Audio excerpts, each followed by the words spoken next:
Hello and welcome to another Autoflow webinar. I am your host, Craig O'Neill, and with me today we have a special guest from Elite. We have Joe Marconi, business coach and former shop owner. Man, thanks for joining me today, Joe. Oh, it's my pleasure. I want to thank you, Craig, and Autoflow for doing these webinars, and also for what you do for the industry. Thank you, man. It means a lot. We really love bringing on guests that can bring fresh perspective to our audience. And this is going to be a good one. And I think that as we go into this conversation, those of you who are kind enough to answer our poll in the registration form, you're going to have some good company. And man, is this a relevant topic. I do a lot of shop visits, Joe. Been back recently from some overseas even. And it never fails to amaze me when we have operators who are in the thick of it, like working inside of their operations as an employee effectively of their operations. Wearing all the hats. You know, I can relate to that firsthand because the first 10 years in business, I owned a job. We heard that expression before, and I just worked and worked and worked. I didn't get it. When I finally got it, the business went like this. So I'm going to share a lot of those strategies and a lot of those issues with the audience today. So this is a very, very important topic. I love it. And hey, folks, if you're new to the StreamYard platform or your first time in here, find the comment section, say hello in there, and we will see your comments. We may even feature that on the screen. We'll also answer any questions that you have for Joe live. So we'll channel those comments straight to him here, and let's get into this. Stop wearing every hat, how shop owners maximize time and results with Joe Marconi. Before we do, Joe, I shared this with you just before.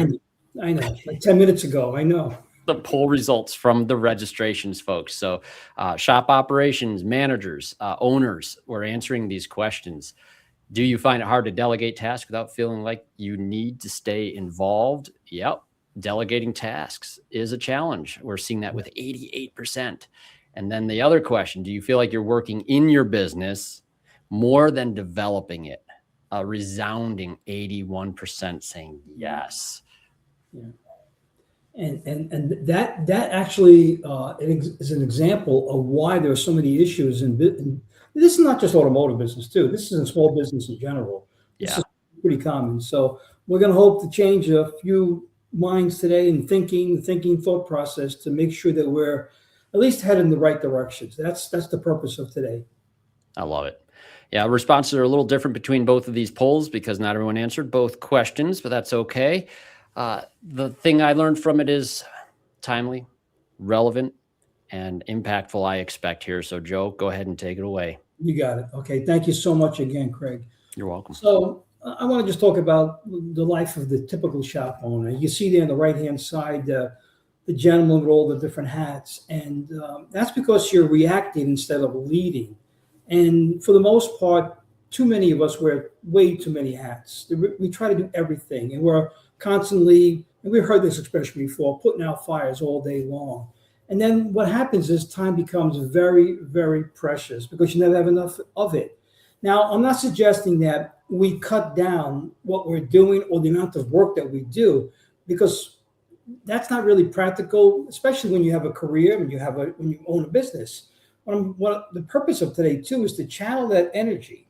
I want you to work hard, but channel the energy into something productive. I want you to channel the energy that gives you results. Because if all you're doing is putting out fires all day long, I'm going to repeat this theme over and over again today, you're going to head down a road of being burned out. And you don't want that. The business should never overwhelm you. The business should enrich your life. So if you're putting out fires all day long, if you go home exhausted, not sure what you've accomplished, and then this topic today is for you. And we all know what the Groundhog Day effect is, right, Craig? It's that the same thing every day over and over again, expecting a change in the way things are, and then it doesn't happen. So, and that's, we all know what that is, the definition of insanity, right? So it was insane. Yeah, no, I quit wearing all the hats, grew my hair out instead, and joined a software company. So, I can see that. So let's talk about some common limiting beliefs, which I call negative beliefs. See, the mind works really in a strange way. Once you tell yourself you can't, you won't. You know, your mind is very powerful. It's not magical. This is not anything mystical or anything it's actually science. It really is. So some of the things that we tell ourselves, it's faster if I do it. No one's going to do it as well as I can. I don't trust others, or I don't trust them yet. I can't afford to make mistakes, which is really surprising because everyone on this planet makes mistakes. And the way we got where we are today is through a lot of mistakes. I think we should change that name. It's just they're just things that happen to us. Look at Thomas Edison when he tried to invent the light bulb. We all know the story. He went through thousands of different elements to find out what would make that light bulb shine. And when someone asked him, well, look at all the mistakes you made, he says, no, those aren't mistakes. I learned something every single time through this process. And we have to think of the same ways. The other negative beliefs are, and this is a big one today, right, Craig? I can't find employees and no one works as well as I do. I get all that. Is there any truth to that? Maybe. I don't know. But if you limit yourself by thinking in the negative, you're going to stifle. You're going to make yourself stalemate yourself to a position where you're not going to improve. You got to turn that around. You can't be negative in your thoughts. Whatever you think, whatever you believe inside your heart, inside your brain, if you have a positive outlook on it, you're going to propel yourself in a positive way. And so please remove the negativity from your life, and any naysayers too. There's people who are going to tell you can't do this. Why are you doing that? That won't work. It doesn't work in my area. Just stop that thinking. If you really believe in something, to go after it. I'd rather you prove that it wasn't right than someone else telling you that wasn't right. Don't do it. So please, please, please always look at the positive, look at the good, and dismiss any negative beliefs. Yeah, that's an understated thing. Sometimes I feel like, Joe, if your mind is always in the negative thing and you feel like employees aren't quality, for example, your mind is, whether you like it or not, going to go on alert, looking for reasons to justify your belief. Exactly. And that's going to be obvious. Exactly. And then you've proved it to yourself. It becomes a self-fulfilling prophecy. See, I told you there's nobody out there. So please remove that. If I said to my father, I can't do that, he would give me a gentle but loving tap in the back of the head. Don't say that. Don't say that. Oh, you've got to push yourself a little bit. So please remove the negativity from your life and from your career. All right. When you don't understand your role as a business owner, I'm going to get into all the different strategies of what you should be doing as a business owner. But let's just go backwards a little bit, because when you don't understand your role in business, your business will plateau. If you think that you are the only one that can bring your business to success, your business will ramp up and then it will plateau. That's it. It becomes a limit based on your potential, your brain power, your skills, your development. You can't think like that. And when your team becomes too dependent on you, then all you're doing is putting out fires all day long. You're answering questions. You're taking care of this, taking care of that. That's not understanding your role. Future growth becomes highly unlikely because the growth is stunned by you. You are the obstacle that's preventing your future success. And the biggest one here, which is really sad, family time is sacrificed because you're so busy. You're so busy doing things that are affecting you emotionally and draining, sucking the energy. When you go home sometimes, you just don't have that energy anymore. So let me go back to what I said earlier. If you're focused and you see results and working on the things you should be doing, you still may be working as hard, but because there's a lot of wins behind you, all those successes and wins, you feel energized, and then you still have the energy to help and enjoy your family. Yeah. Also, employee development suffers. It's going to lead to a toxic workplace because, again, if you're not in total control, you may think you are, but by putting out fires, you're not. But what happens is you become so frustrated that people around you, they recognize that. And then the workplace takes a toll on the workplace too. And then when that happens, when your employees begin to be affected, then that spills over to the customer experience. And eventually you're going to reach burnout. It's unsustainable. Yeah. What do you think, Craig? Dude, that first bullet, there's a quote from my dad that jumped right in mind. He always used to teach us as technicians, you must never, ever plateau. And he was great about promoting training and other things. And this is interesting because, and I've talked a little bit about my family business experience. we were still guilty of plateauing because we weren't focused on developing the industry. We took on the role of technician in our mind. And you've said this now. What is your role in the organization? My dad still to this day, love him to pieces. We're not business partners anymore. We're not business partners anymore because it wasn't constructive towards business. He's a technician and he's still one of the best transmission builders I think I'll ever meet, but not necessarily when it comes to running the business. So which skill is going to plateau? Which skill are you going to develop? And a lot of times, I think you've seen this too, Joe, in our industry, we have a tendency to still identify ourselves by our mechanical abilities. Number one. Well, yeah. Well, Craig, I mean, that's an excellent point. Take it from me. I was a technician turned business owner. So I ran my business from the mindset of a technician, from a mechanic. That's what we called ourselves back then, mechanics. But we live in a world where we see a problem and we fix it. We see a problem and we try to fix it. And we do that over and over and over again. That repetition builds a different brain pattern that really hurts us when we go into business. We have to retrain our brain. We have to find ways to not look at the present, but look at the future. So I'm going to talk about it in a few minutes. It's very, very important that to your point, Craig, that we don't plateau. See, when you're working in the skills trade, you have to keep on developing. But that mindset, that way our brain is wired, has to change a little bit. I'm going to talk about that too. Such a good point, Joe. I was guilty of the same thing. I've talked about this before with our audience. When I was learning to manage the business, I was getting coaching from Bob Greenwood. You remember Bob? He passed away in 2021, right? He was constantly teaching me to get out of the technician role. But sometimes, Joe, I craved going back to that technician role as an escape from the stress of running the business, the tangibility of taking something broken and seeing an immediate outcome to it. That's what it is. That's exactly what it is. Yeah, that's exactly what it is. That immediate gratification you get that hit of dopamine, and all of a sudden you feel good about it. Because let's face it, working on the business, I'm getting ahead of myself a little bit, but it's a good point. Working on the business sometimes means to work on projects that don't take effect until down the road. Maybe a month, 2 months, maybe a year down the road. So that's sometimes hard to make that shift in mindset. Do we have a question? No, we have a great comment from Philip in the chat here. I think he's tracking with you, man. Thanks, Philip. Yeah, excellent. Yep, that's great. Philip, I love it. Without failing to pivot and avoid burnout. I love it. Yep, that's excellent. All right, let's continue.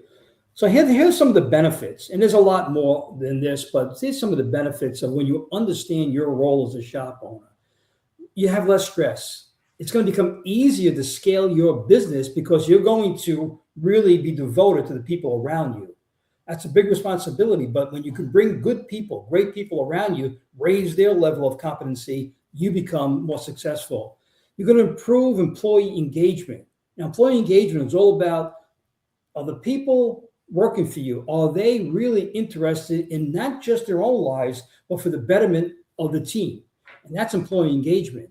You see, one of the biggest strategies that you could, as a shop owner, develop is a strategy finding out what motivates people, what's important to them. That's all about leadership. What's important to them? If you could somehow align the goals of the individual with the goals of the company, and then they both realize, both the company and the employee realize that if they work together, they can achieve their goals. That's a powerful strategy. Your company's going to be worth more. Now, this is something that I really want to just take a second to really focus on, because you hear a lot about, when you're 55, 60, 65, and you're thinking about, retiring and selling your business, get your business in order, your financials. I don't agree with that. Craig, I'm telling you right now, you should start thinking about your retirement or your exit strategy the day you go into business. Those of you out there that are in business for 1 year, 2 years, 10 years, 20 years, whatever, or more, you have to think about, what is the end game? Everyone in this room today, this virtual room today, every shop owner will eventually exit their business. All right. And life may throw you a curveball too. You don't know. When you work on the business, when you work on the financials, on the SOPs, the standard operating procedures, when you work on developing others around you, you're building a company that's worth more because you don't know what tomorrow's going to bring. If something should happen, God forbid that you're forced to sell the business, you have to be ready to move. So please, so that's one of the things that, listen, Craig, they took their pen and they signed the dotted line. I want to be a shop owner, right? So that means it's a great responsibility. That one responsibility is probably, I would put that up to near the top. Yeah, we didn't have an exit strategy for Dad. Grandpa barely had one when he transferred it to my dad, way back in it was mid-90s probably. And one of the reasons my brother and I are no longer in the family business is because of that lack of a succession plan. Dad didn't have one at all. Yeah. And my father didn't either. And at the end of it all, he was in the aftermarket business too. And at the end of it all, he put the key in the door for the last time. That's sad. I learned from that. And he did tell me, he mentored me. He said, you got to do it differently. And I did listen. I didn't listen initially. It took me 10 years to listen, but I finally got it. So, and listen, and then the bottom line is you're going to grow a more profitable business. And now what you say about profits or financials, profit is not a dirty word. Loss is a 4-letter word, right? Loss is a 4-letter word. So let's get that. That's another responsibility of being in business. Yeah. I think these are agreeable benefits, and you've got a strategy now for steps that we can take to see this. And I think that's exactly what that we want to see here today. And I'm so glad you're doing this. Good points. Yeah. Thank you, Craig. There's 5 essential steps. Number 1 is personal development. It always starts with you. It's like when you go on the airline, when you go onto a plane, and what's the first thing they tell you to do? And if there's a crisis situation, you put the mask on yourself first before you help others. Well, you can't help anyone, especially in terms of being a qualified leader, you're not helping yourself first. Number 2 is creating the plans. And we're going to go through detail in all these processes. Excellent. And then 3 is find and hire and develop the superstars. You've got to be in control. That's number 4 of the day, time management. And then the ultimate, you want to build a company that runs without you. I'm not talking about being an absentee owner. That's your choice. That's your choice. If you choose not to be, that's fine. But like I said earlier in the previous slide, if something were to happen, if life did throw you a curveball, could your business run without you? That's the true measure of a successful business. It's a dependency question. Does it depend on you to run? If it depends on you to run, then you haven't achieved autonomy. You haven't. And you have nothing to sell either, by the way. The best run businesses are also, when they reach that number 5, autonomy, they're also worth the most also. Nice. All right, so let's continue. So step 1 is personal development. You've got to commit every day, really commit every day to becoming better and better and better. The Japanese term for that is Kaizen. It means continuous improvement. You want to improve every single day, whether it's attending webinars like this, going to trade show events, is it reading, is it taking courses at night, whatever it is, you've got to understand that your personal development is important. It's also important for others around you to develop. I'm going to get into that in just a little bit, but your personal development, how you commit yourself to continuous improvement every single day is critical. I mentioned my father a lot, and he taught me a lot, like your father. My father taught me a lot of great lessons. And he would ask me as a young kid, what did you learn today? What did you learn today? He used to tell me a day without learning is a day wasted. So that's step 1. You must commit to your personal development. So let's talk about leadership a little bit too. Management versus leadership. They're 2 different things. Management is an old term. That term came about during the early stages of the Industrial Revolution, when you needed someone in place to get masses of people into a big factory to control these people and the working machines. That was the term of management. Well, we haven't progressed that much. It wasn't until 1950s, 60s, and 70s that we even started to think about that's not the best way to lead people. Leadership is different. Leadership is getting to the hearts and minds of everyone that works with you. It's understanding what matters to them. It's understanding why they get up in the morning and get into their cars and they drive to work in your place. That's a commitment. Yeah. So again, and leadership is not making excuses either. Don't blame the weather. Don't blame the government. Don't blame the economy. Don't blame the, listen, there are always external forces that are acting on you and your business, but they're happening everywhere to everyone. It's not much different. A leadership looks at that and says, what can I do to better my life? How can I help my people exceed?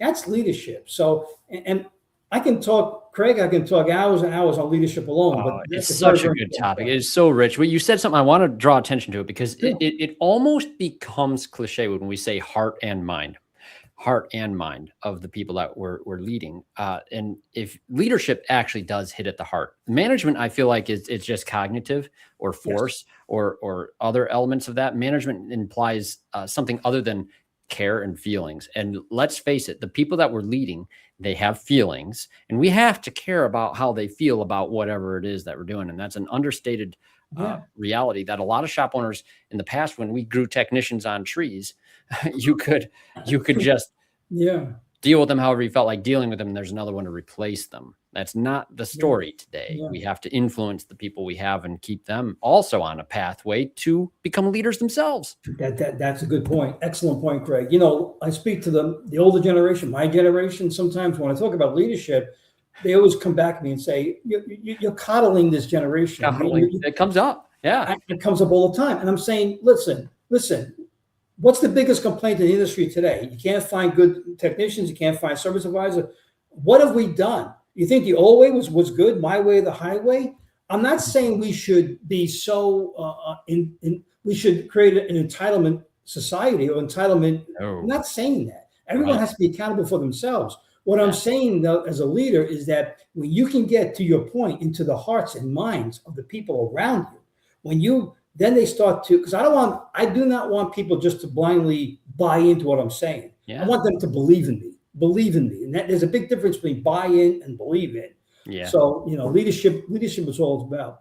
I'm with you. Develop the right mindset. That's, again, this goes back to what I said earlier about being positive. The right mindset. You can look at a situation and have two different ways of thinking at it. Two people can look at something and have two different ways of thinking at it. It's a story you probably heard of, the two shoe salesmen. They go to this island to see if they could improve their sales on shoes. So the one salesman goes around the island and he does his due diligence, and then he reports back to, he's disappointed. He reports back to his managers and says, look, I'm coming back home. I got bad news. There's no opportunity here. No one wears shoes. So the others, now you know the end of the story, right? The other salesman does the same thing. He goes around the island and he does his due diligence. He's all excited. He calls his managers and says, ramp up production. Guess what? There's great opportunity here. No one wears shoes, right? So we look at the same thing, the same objective, the same situation, but one had a negative fixed mindset and one had a positive mindset. Remove the negativity, stop at the fixed mindset, and just whenever you find yourself going down that road of that negativity, just change it. Create that habit. Tell yourself, I'm going to change that. Turn it around. Makes sense, right? It does. Yeah. It's a good little story. Yeah. Make sure you have your core values in place, because good people, the superstars around you, they want to make sure you have integrity, morals, that you stand for the right things, that you're there for the right reasons. You're there to take care of the customers. I truly believe, and I ran my business, if you did the right things for the right reasons, cared about your customers, cared about the people around you, the community, the money's going to fall to the bottom line. And it did. So put that first. Don't put money first. Put values first. The rest is going to fall into place. Yeah. Again, values. Chris talks about this to our CEO here at Autoflow, where he actually will review in every team meeting the company values each time with his shops as well. Yes. And it's very effective. Yeah. That's so important. You have to know them.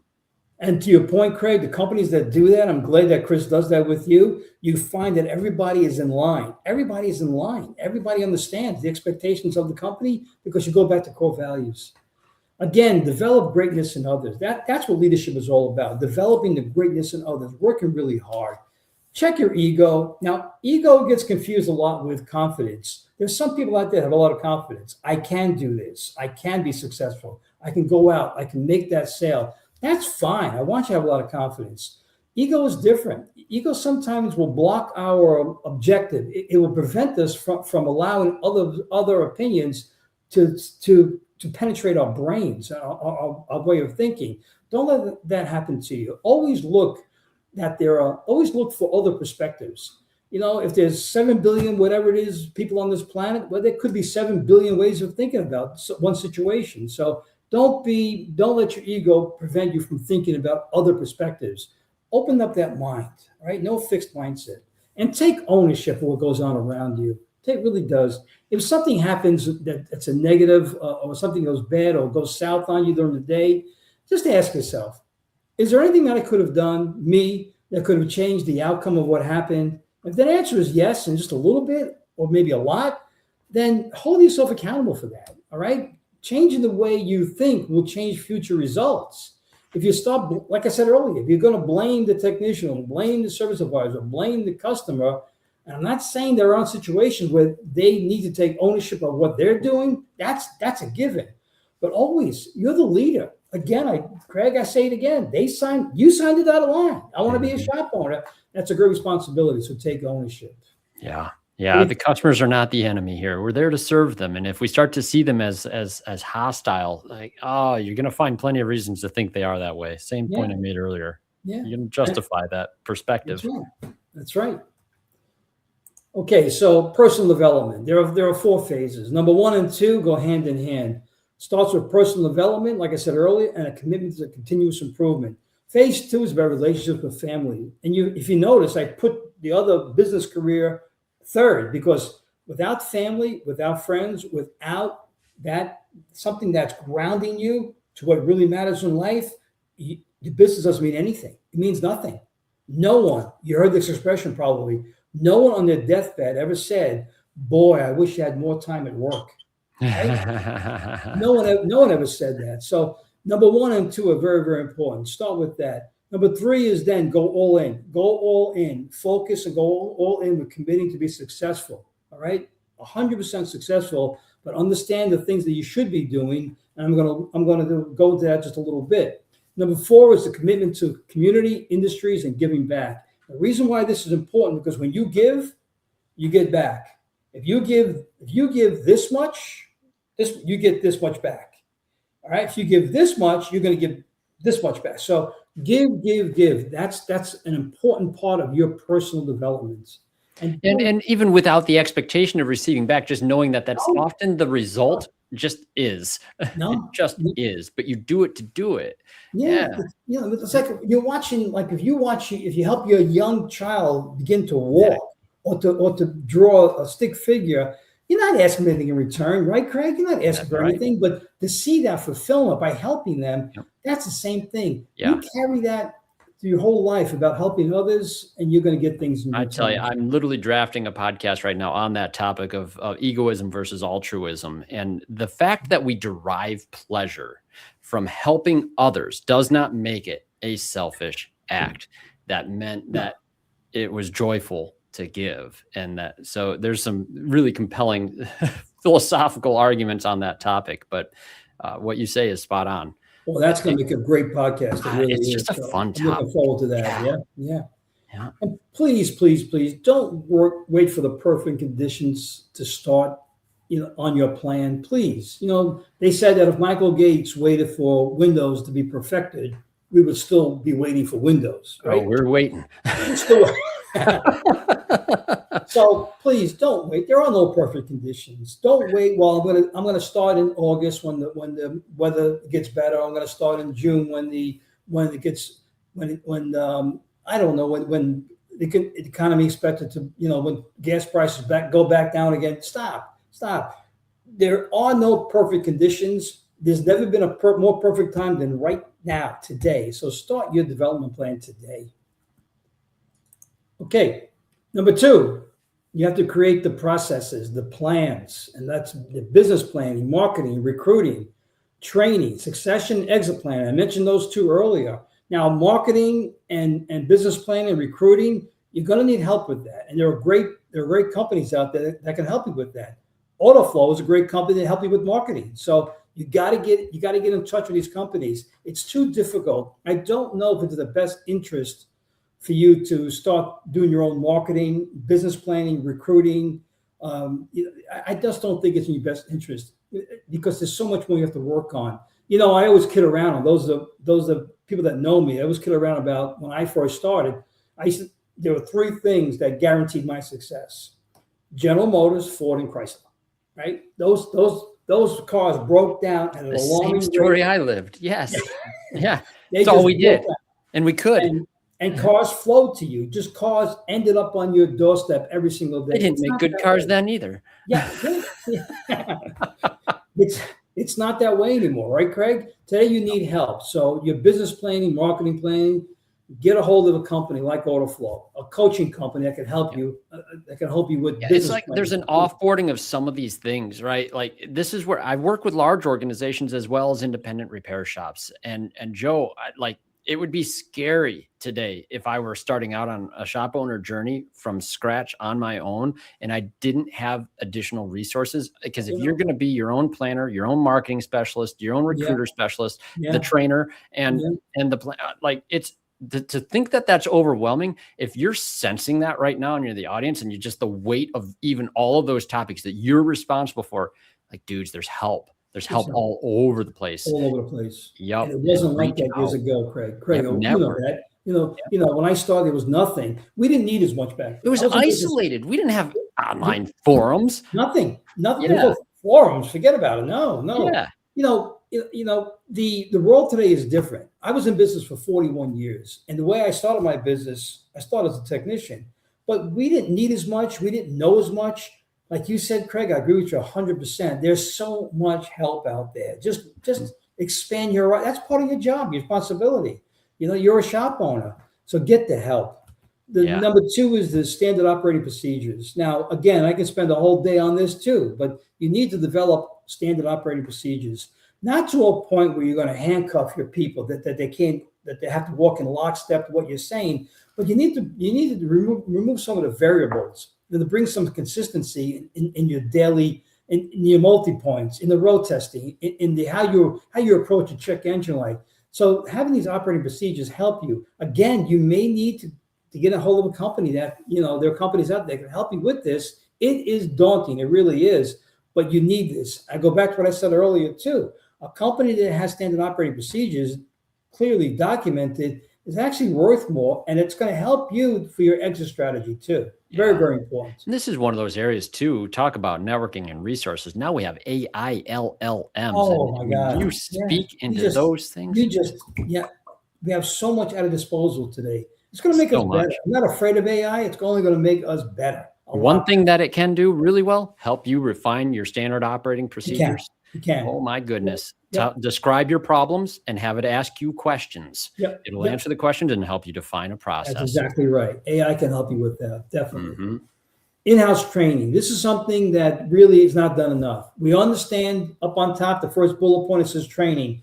That's the technical training, sales training, all that outside training. In-house training. Once you develop those standard operating procedures, it's not one and done. The multi-point that you developed 5 years ago, well, let me tell you something. It may not be relevant today. It's got to be redone. In-house continuous training where you're reviewing, changing, improving those plans. Very, very important. It's so good. That was one of the things Bob taught me early on. And it's instilled in me, and I can hear him still saying it. He's like, you must create a learning culture in your business. Exactly. And it is so profoundly wise. And doing that changes everything. Once everyone recognizes that we're on a journey together, there's some mutual accountability that sets in. And when your culture is actually supporting itself like that, now you've got mentors for the apprentices inside of your facility as well. And it can be really beautiful. Takes a little time, but some focus on that pays back dividends. I agree. And you can't, and to your point, you can't develop that learning culture unless you commit to the development of others. Have them be engaged. Have them be part of the process too, right? Yeah. Short-term and long-term goals. This goes without saying. I don't think anyone in this virtual room doesn't understand the power of goal setting. you got to determine what you want out of life. What does tomorrow look like? What does next year look like? 5 years, 10 years? What does your retirement look like? All right. Is everything set in place? You must commit to establishing your long-term goals and then establishing a series of short-term goals. The long-term goals are achieved by successful short-term goals. There's another topic that I can spend hours on, but you must establish your short-term and long-term goals. Yeah, Chris makes us do this even within Autoflow. Goals, each department is responsible for setting goals, and goals can be revised. If you start on the path to try to achieve a goal and you realize that goal's got to change it. Like that's the thing. And people will look at it as a failure on that. But sometimes you realize that the goal needs to be adjusted to something that you're actually going to be able to achieve. And that's not giving up. That's being aware that you had a starting point, at least. You aimed at this, and now we can do this. And now you're going to do that. You're going to be still driven towards that actual outcome. What's the outcome? I agree. You know, your life may take a right turn. You change that goal a little bit. And to your point, there's nothing wrong with that. You know, Darren Barney, the lead, he makes us do the same thing. Yep. We have to set quarterly goals. Perfect. We have to keep track. Every team meeting every week, we have to tell him, am I on track? Am I off track? And then that's his way of holding us accountable. So great companies do that. Great companies establish their short-term and long-term goals. Yeah. And so an example of this, right, Joe, you're talking to your technicians in your shop and you find out what their goals are as a technician too. You can help them set goals. Like for us, we had some guys that were driven. They wanted to be ASE master certified. It's like, all right, buddy, we're going to get you in the classes you need to do, and we're going to help you towards that thing. And we're going to keep putting things in front of you that are going to continue to challenge you. And we're going to help support that goal. And we're even going to pay for the tests and the certification process and everything. We believe in you. Yep. And all that stuff, that becomes a cultural element, just like that. And how powerful is that? That goes back to what I said earlier. That piggybacks what I said earlier. You're aligning the individual's goals, what they want out of life, right? And then if they realize that by working here, by the leader establishing the accountability process, we're going to get you the way you want. You want to become that ASE master technician. We're going to get you there. You know, we may have a technician shortage problem. That's debatable. But we also have a retention problem, right? So talk about how to retain your good employees. You know, that's one of the best processes, the best strategies you can employ in your business. Yeah, and you're going to identify in conversation with them if they're not the type of person that even has a goal or can articulate a goal or is willing to go along with this. It's going to tell you a lot about this person who's got a job job in your shop, not a career. Exactly. Yeah, and let me add one more element to that too. You know, I hear it all over the place. I read it on in the Facebook groups. That people come to them, they don't know anything, that they're not educated, or the skills are poor. Well, whose fault is that? Whose fault is that? You know what I'm saying? We haven't done a good job. I don't care. I'm not going to blame anybody or blame the school system or blame what worked before, but you hire somebody and they're a good person.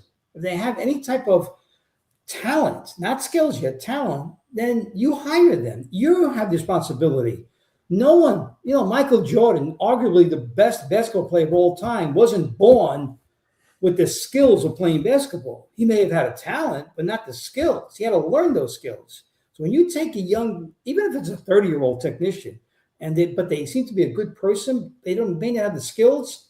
To your point, Craig, you've got to show them the pathway to success. You've got to give them the training, give them the opportunity. You've got to do that. That's the responsibility of management. Yeah. And that's fulfilling work as a leader in an organization. You will find joy in your job, not job. Yes, exactly. I agree.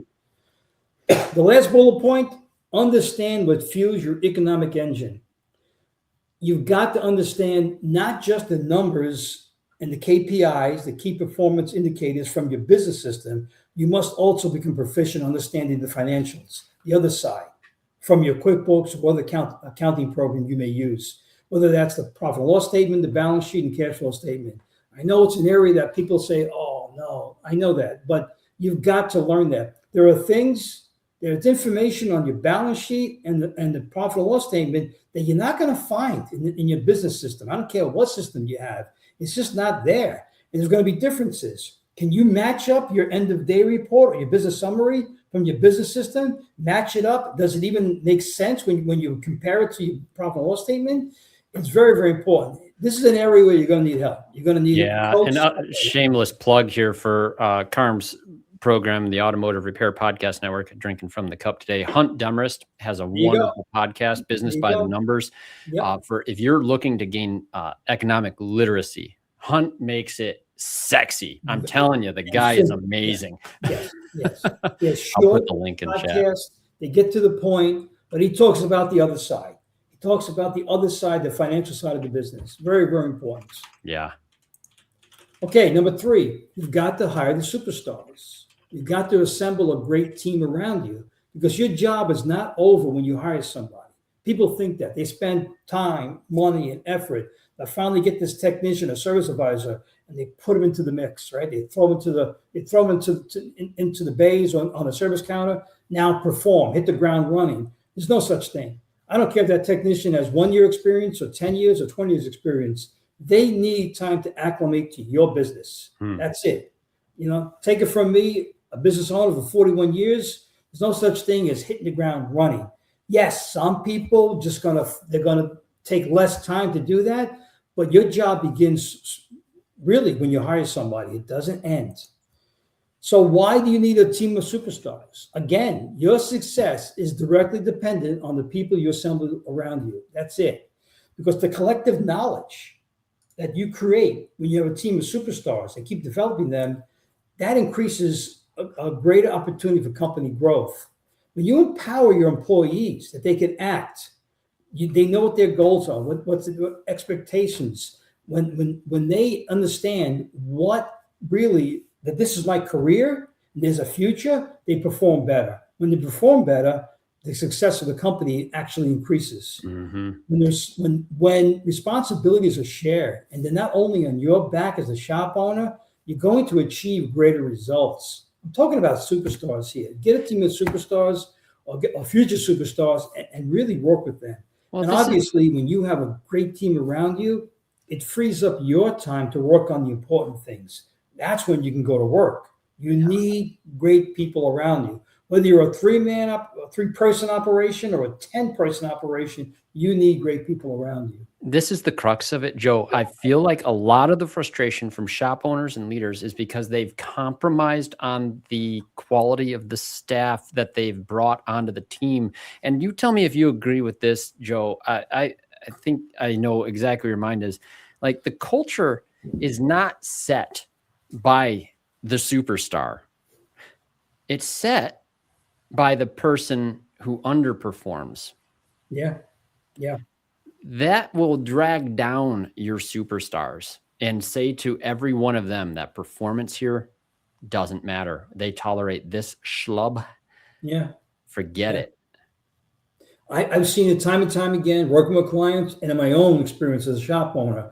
When that one rotten apple is in the shop, it brings out the whole team. You see, if you think about a rotten apple, that expression, that rotten apple sits in a barrel of other apples, right? And it doesn't move. It just stays there and rots the other apples. That rotten apple has to be physically taken out of the barrel and thrown away, right? That's what you have to do. So to your point, 100%. Yeah, everyone I talk to, once they get rid of that rotten apple, they never regret it, even if you thought they were your superstar. Yeah. And why we procrastinate, I don't know. But what happens when you've had it and you let that person go? What happens? The rest of the team comes up to you and says, "What? Yeah, what took you so long?" It's true though. Yeah, and God bless your grace for the problematic soul, right? But like this is one of those things that you have to focus on the team that's trying to elevate things, and they might be there and they may be suppressed. What happens is, and I am plugging the recruiting companies. See, when you don't have a bench, a pipeline, you kind of settle for who's there in your shop today, or if you need someone, you settle, or you try to find the best person at that time.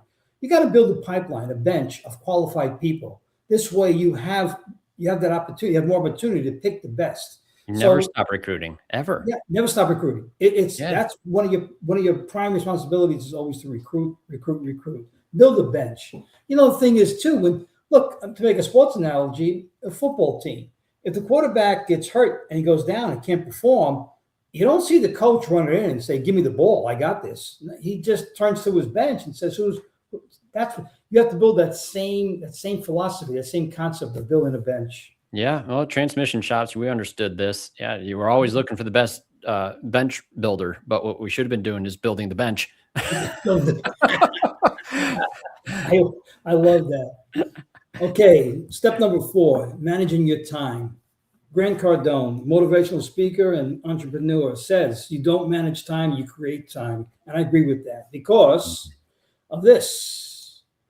Everyone on this planet has the same amount of time each day, each week, each month, no more, no less. The most highly successful people on the planet know 2 things: what they should be doing, but more importantly, what they should not be doing. That's the message I want to bring right now when we talk about time management, is that you should understand what you should not be doing. Learn to delegate. Delegate is not dumping. It is not taking your responsibilities and saying, "Craig, you're going to do this, this, and that."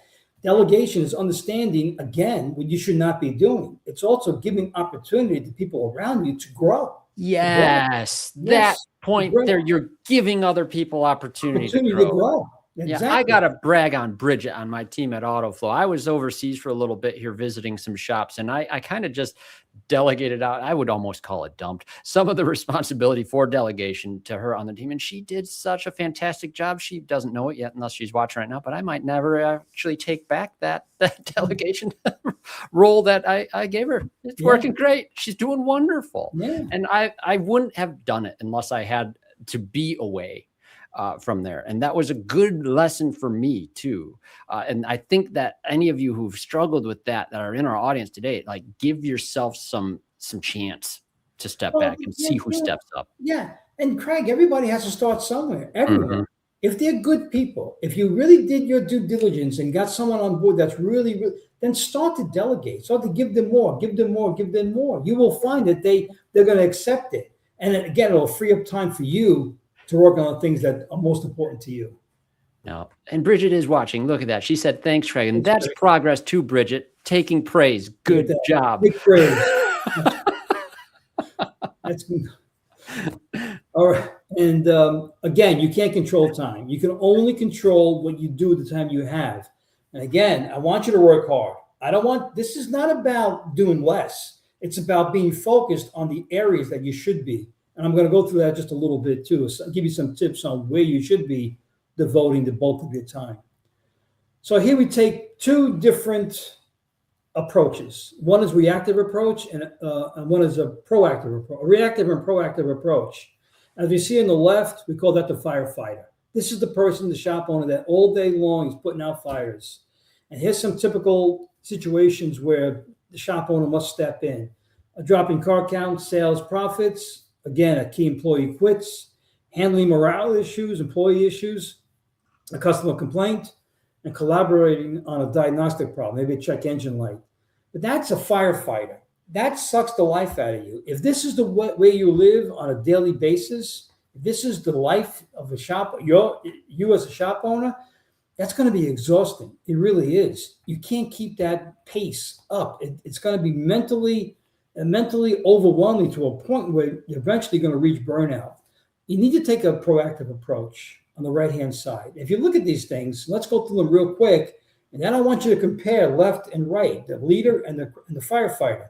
You're working on your marketing plan, your recruiting plan, enhancing the employee experience, working on your standard operating procedures like the customer experience, and you're working on team development.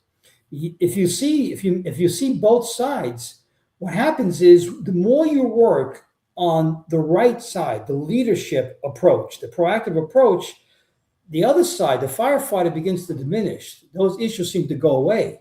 Now, the problem with the proactive approach is, like you said earlier, you don't get that hit of dopamine, that immediate gratification. No. Because to work on the business sometimes, and this is difficult, but you have to understand this.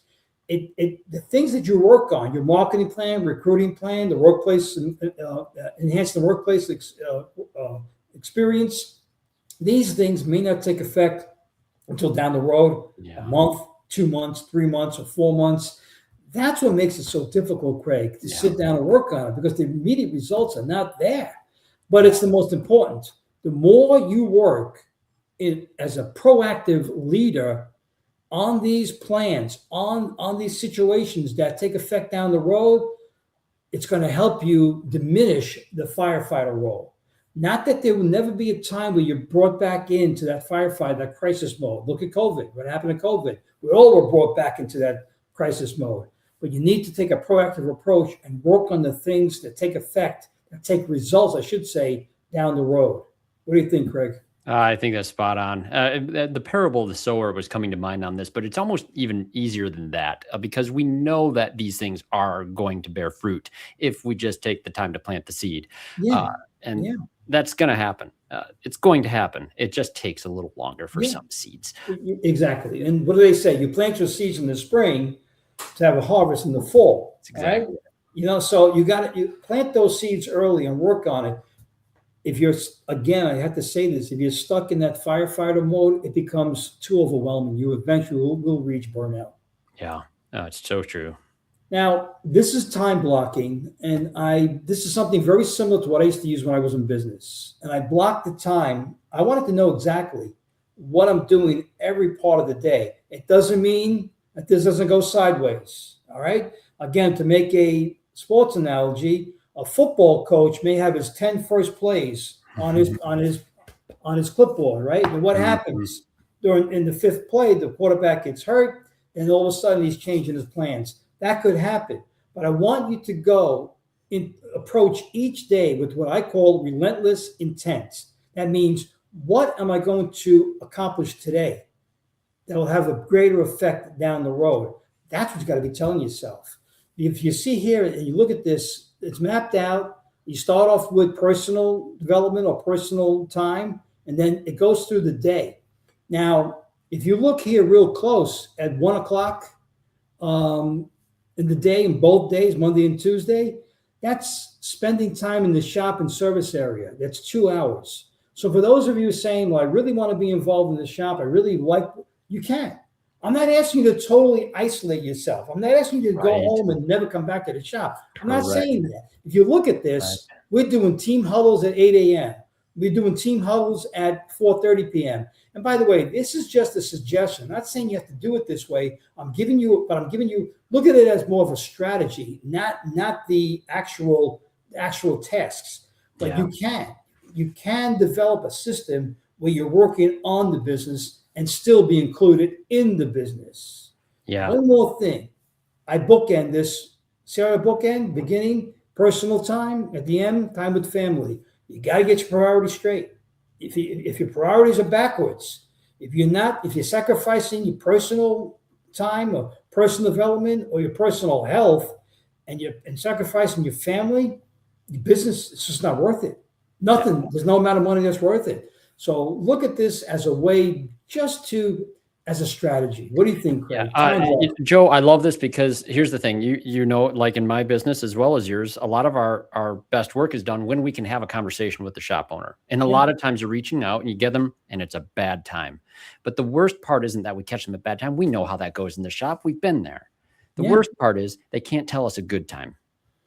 Here you go. Now I have a good time, right? Yeah. Now I have a good time. Mm-hmm. You have to create those. Yeah. You have to create. Time blocking is very, very, very important. Step 5, the last step, you've got to create what we call autonomy. And that, again, it doesn't mean absentee ownership. It means creating a workplace that runs efficiently with or without you. Again, it goes back to culture, right, Craig? You mentioned it earlier. It goes back to culture, right? What are your core values? Do you have that positive mindset? Are you focused on the team itself? Are you empowering your employees and encouraging them to make decisions? That they grow within themselves. They feel more energized. They feel more that they have purpose. That's so important to people. Again, we go back to what I said earlier about retention. You want to have a great way to retain people, empower them, encourage them to make these decisions. Yeah. Please create an environment based on trust and respect. They're people. When it comes down to it, they're performing a job for your company. Treat them with respect. I'm not coddling them. Trust me. I'm from the baby boomer generation, brought up by the the World War II generation. So coddling was not in my vocabulary at all. But I learned through the years. But I learned through the years that there's, they are people. You got to treat them like people. Mm-hmm. Reduce the fear of making mistakes. There's not a person in this room, I said it earlier, I'm going to say it again, that has not made a mistake. We all make mistakes. We got to change that connotation that it's something that you made a mistake. They're learning opportunities. Yes, if someone is not a right fit, if they can't do the job and it's not that job, that position is not cut out for them, I get that. So, but if they make a mistake, just reduce the fear. Learn from it. Promote quality above all and accountability. Again, that's your job too, is to hold people accountable. You can't do that unless you lead them, unless you give them a pathway, unless you have a career path for them that tells you you're here now. We're going to get you here, like what you said earlier. Mm-hmm. That's true accountability. Praise and recognition, Craig, the two most powerful motivators. There's not a person on this planet that doesn't love to be praised and recognized, right? They love it. They love it. So use praise and recognition above all as prime motivators. Yeah, people say that we're money motivated. I get that. To a certain degree we are, but it's not really the money, right, Craig? It's what the money does for us that is our true motivation. It's not, it's not to sit on a pile of cash doesn't do much for you. What in the money gives you, gives you a lot of assets. It gives you peace of mind. It takes care of your family. But that's money. But the prime motivators, I go back to this, is praise and recognition, and celebrate wins too. Celebrate wins along the way. Fulfillment is something that I feel like people are clamoring for meaning and purpose in their work, especially this younger generation. They're like, once the basic needs are met, that's what you have to drive someone. Yeah. Now, basic needs being harder these days because of money, but whatever.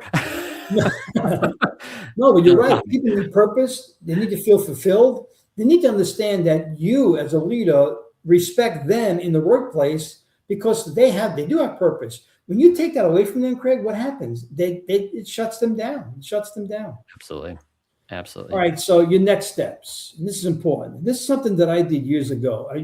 I took a sheet of paper. And this is what I did. I put, instead of you in there, I put me. My name, Joe.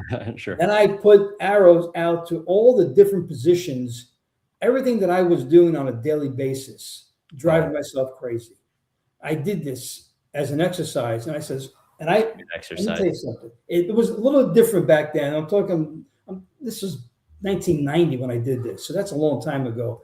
But this is an example of a modern day shop owner, all the different positions that they somehow involved with.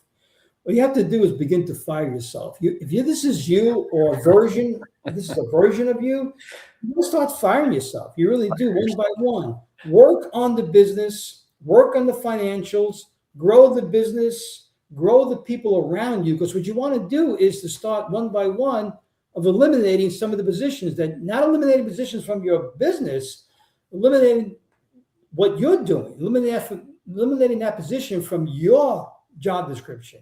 And as you go through this, you see that one by one, we're going to start eliminating all the different positions that you shouldn't be taking care of. There should be other people or other entities or organizations out there, companies that are doing this for you. All right. Eventually, if you work on this, and this could take you anywhere from 6 months to 6 years, depending upon where you are at this point, you're going to get down to this. You're the shop owner, maybe get involved with bookkeeping, maybe management, maybe foreman in the shop. But eventually, this is what I want you to aspire to, becoming the business owner, where you're setting the goals of the company. You're hiring the superstars. Once you hire them, you're going to bring out the best in them. You're really going to become that mentor, that leader that brings up the best of the people around you. You're going to work on all your plans, your marketing, your succession plan, your recruiting plan, your training plan, everything that's going to enhance the business, not just for today, but well into the future. Because ultimately, you want to ensure the success of the company. This is your job description, by the way. This is your job description right here. And this is what I want to bring home today, is that the more you work on the business, the more you work and the more you understand your role in the business, the more successful you're going to be, the more successful your employees are going to be, and you're going to have to go home with a lot less stress. What do you think, Craig? A lot less stress, man. That is it. That when you have life still in you, at the end of the day, to be with your loved ones, that is a Yeah. gift. That is a Well, gift. yeah. But I want to just repeat one thing I said earlier. You can work just as hard as you're doing now, but when you're focused and when you see the results of your hard work, the results of that labor that you're producing is producing results down the road, you're going to have the energy to enjoy life too. Life Absolutely. has to be a balance. It has to be a balance. I love it. I love it. Let me end with this. The best investment you can make is in yourself. That's Warren Buffett, probably one of the most richest person in the world, people in the world. And Skilled he's, investor. That's yeah, the wise words from a skilled investor. exactly, Yeah. in yourself. Oh, it's beautiful. Are there any Folks, questions? yeah, if you have questions, I'm going to invite you to please go ahead and put them into chat, but also reach out to us either here at Autoflow or directly to Joe. And Joe, I think you have your contact information on a slide here too. Yes, it's How do we reach you guys? I'll get that in a second. This is real Yeah. quick. I'm not going to spend a lot of time in this. Elite, we're a coaching company. We do sales training, management training.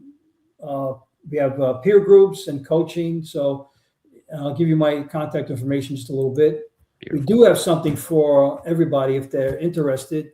If you want to know more, understand more about your role as a leader of your company and with goal setting, it's a QR code right there, and we'll give you the Elite Shop Owners job description and the Elite Goal Setting Guide for repair shop owners. Two documents that will help you become more organized and work on the important things that you need to be successful. I love All it, right. Joe. We have a lot of mutual clients, and the clients that I know are being coached by Elite, some of the finest. Thank you. Absolutely. Yep. Thank you. And I guess we'll. Yeah. How do we have you? There's the email. Right here. Perfect. That's my in the lower left area of the slide. That's my contact email. And I want to thank everybody. Thank you, Craig, for having me. Joe. I hope this was, As I said at the beginning, timely and relevant. I think this is an age-old thing. As anyone that's moving into an ownership role, or even if you're an ops manager now thinking about ownership, these are the things that you will need to direct your attention to. And we thank you for going through what you went through to give you the experience that you have to share your knowledge. Joe, thanks for spending the time with us today. My pleasure. Yeah, We'll do it thank you, again. everyone. Do it again someday. Thank you. Look forward to it very Thank much. you. So Take we'll see care. you at the next one, Joe. Take care Yes. now. Bye, Goodbye, everybody. everyone. Thanks for joining us today.